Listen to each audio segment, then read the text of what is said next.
Hal, you and Tom have so much experience, forgetting more than most coaches today will ever know. Um, and I mean, your first years of coaching, you obviously must have stumbled a little bit before you came upon the awareness of the importance of uh, activity and puck touches and movement and engagement of everybody. Can you describe your history a little bit, when you began and how you Sure. got to the points you've got to? Yeah, I think about this actually quite a bit, and I started. It was a phone call I got when I was a sophomore in college at the University of Minnesota, and I'd hurt my shoulder. I was a transfer student in from the University of Denver, where I realized I wasn't going to play there. And no offense, but they had almost 100% Canadians except for two of us. They'd won the national championship the year before with, I think, 100% Canadian team. And I realized that, I was there for my passport, or my citizenship, not my hockey skills. And I came back to Minnesota and ineligible, but in those days we had a JV at Minnesota for people like myself, ineligible or younger players. And I hurt my shoulder, so I couldn't play for a while. And a guy called me and asked me if I wanted to coach. I went, I don't know. I said, I'll give it a try. And this was what was midget hockey, which is U16. At least it was in Minnesota. They don't have that any longer. And I said, sure, I'll give it a try. Sounds like fun. So I was very much the same as most coaches that start out, as I coached the way I had been coached as a college player or high school player. And that really, I think it worked, but I was not a very good coach. I had a lot of energy. I was better than them as a player. But I would play with them. And after a few years, I realized that if I was sweating at the end of practice, I probably hadn't been doing much coaching. I'd been doing more playing than coaching. And I think there's a point where players who start to coach, and I've seen this with assistant coaches in the female side teams that I've head coached, when I bring in recent players, is you have to make a transition from being a player to a coach. And it doesn't happen right away. And it does take some time. So, but also the game when I started coaching, so this was 1971. Every 10 years, the game seems to change. It happens along the way, but you look back and go, wow, the game's really different now. The skills are better, and the skills of the players continue to get better and better and better, but maybe their game understanding is not getting better and better. And then we've changed the rules some, and we enforce different rules more harshly, and so on and so forth, trying to make the game safer. And I actually, I had a lot of success with my teams, my early teams, so that I did two midget programs, 3 years each. And then I went right into junior hockey, and the next 3 years I had two junior teams, which would now be considered tier, I don't know what they'd be called. It was a pay-to-play junior thing from basically our local area. But we were runners-up national champs 2 years. Wow, so obviously we're doing something right. And then I got to after junior high, then I went in the USHL, had pretty good success there for 4 years. And I decided that I needed to get a day job that paid me a little more money besides hockey, and so I ended up cycling back into youth hockey, and I was in a program called Edina, which is one of the better programs in the state, and For the rich we people. won a lot. We won a lot, and then from there I ended up in Wayzata. And all of the teams won a lot because they had really good players, and I got to thinking, well, okay, if winning is the only metric, I'm a great coach. But I got to thinking that there's more to it than just winning and losing games. So I really went on, years of exploring how to become a better coach.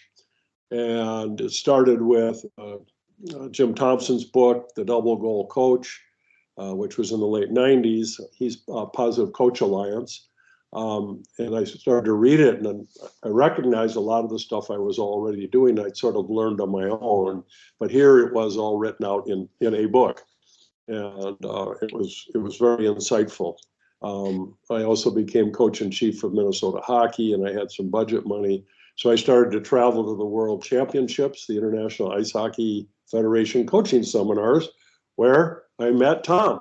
and, Yep. I can't remember where we were, but might have been Bratislava. I don't know. I went to 3 or 4 over there, one up in Ottawa.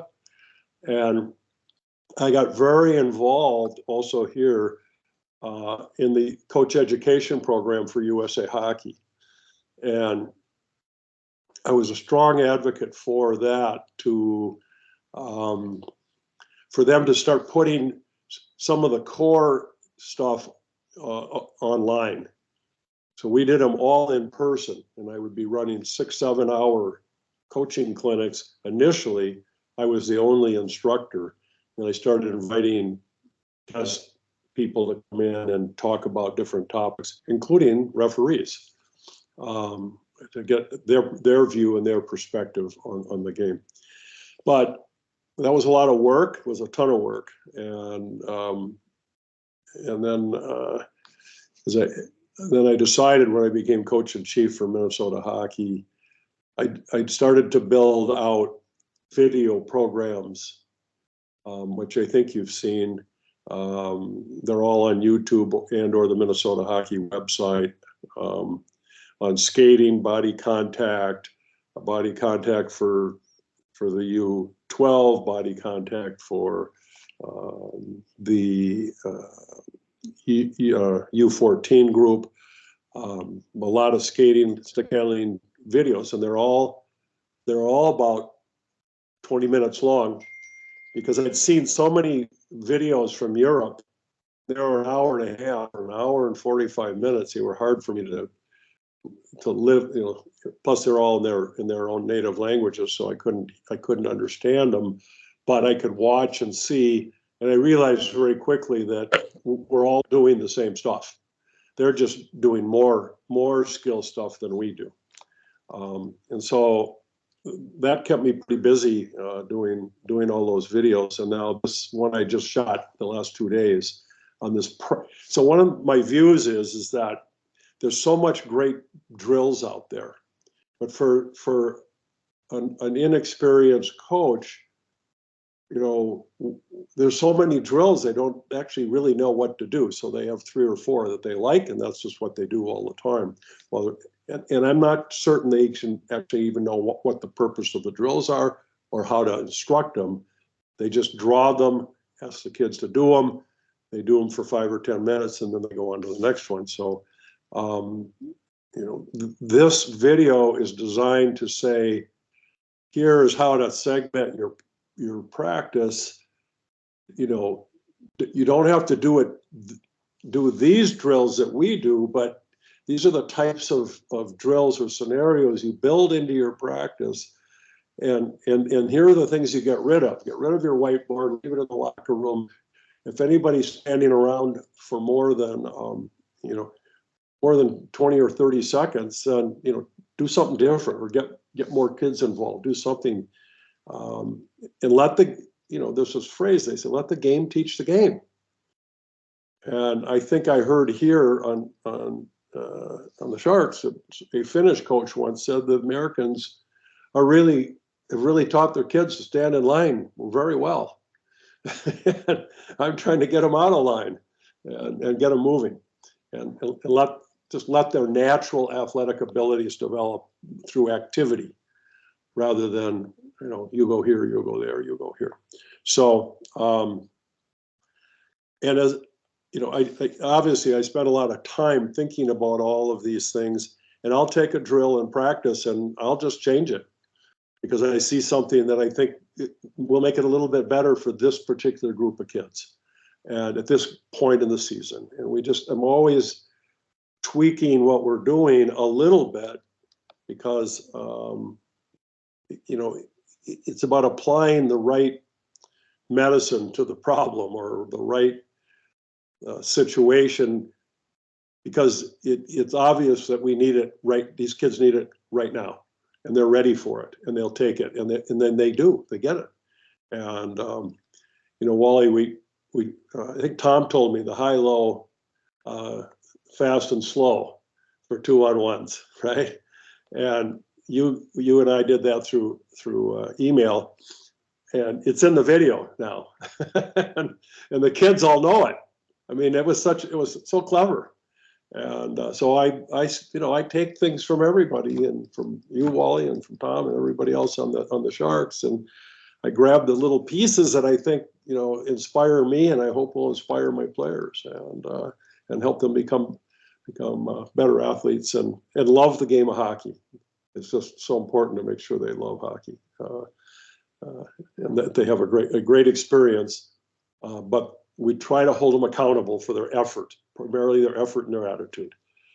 If that gets out of line, then we have conversations. But so